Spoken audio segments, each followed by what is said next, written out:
Hi, and welcome back to the Ultimate Frontline Leadership Training Podcast. I'm your host, Mike Quinn, and today we're going to put that never-ending to-do list to work. Now that you have a list, you need to figure out who's available to do the things you entered into this notebook. This is called delegation. There is a secret part of delegation that nobody talks about anymore, and I think this is a huge reason there is so much animosity towards managers these days. It's called demonstration. In order to demonstrate correct methods or procedures, teammates need to see a pro in action.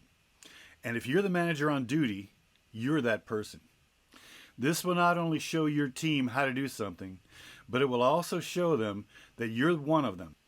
They probably won't tell you this, but they will love you for this, and it will show when you receive less pushback when delegating items to team members. Now, warning.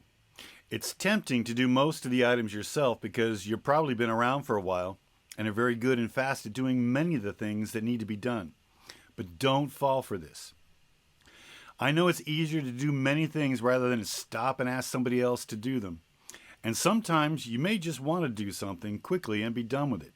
But remember, if all you're doing all day is team member tasks, who's doing the managing? You cannot motivate and manage people if you're neck deep in rearranging the walk-in or making schedules in the office. So I have a simple rule for figuring out what to delegate and what to demonstrate. I like to call this Quinn's Razor. Do what you have time for, delegate everything else. People work better with teammates than for bosses.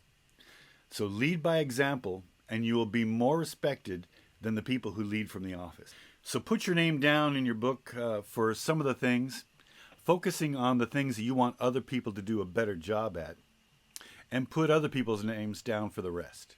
One thing you'll want to keep in mind when asking someone to do something is just that. Ask them nicely.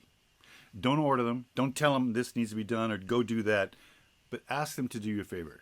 Ask them to do this. Everybody likes to be asked rather than told. Even though they know it's the same thing, it just comes off better. One thing to note is that you need to take a look at your never-ending to-do list every now and then to make sure that you're not delegating the same people most of the items on your list all the time. Spread the love around, or there won't be much love to spread. People get resentful when they're the only ones being asked to do things. Next is one of the most crucial parts of a manager's effectiveness, and the one thing I have found almost no one doing. It's called follow-up. Follow-up is what separates the pros from the hacks. Make this a habit and you'll be respected and get more done per shift than any other manager in the building. Skip this step and congratulations.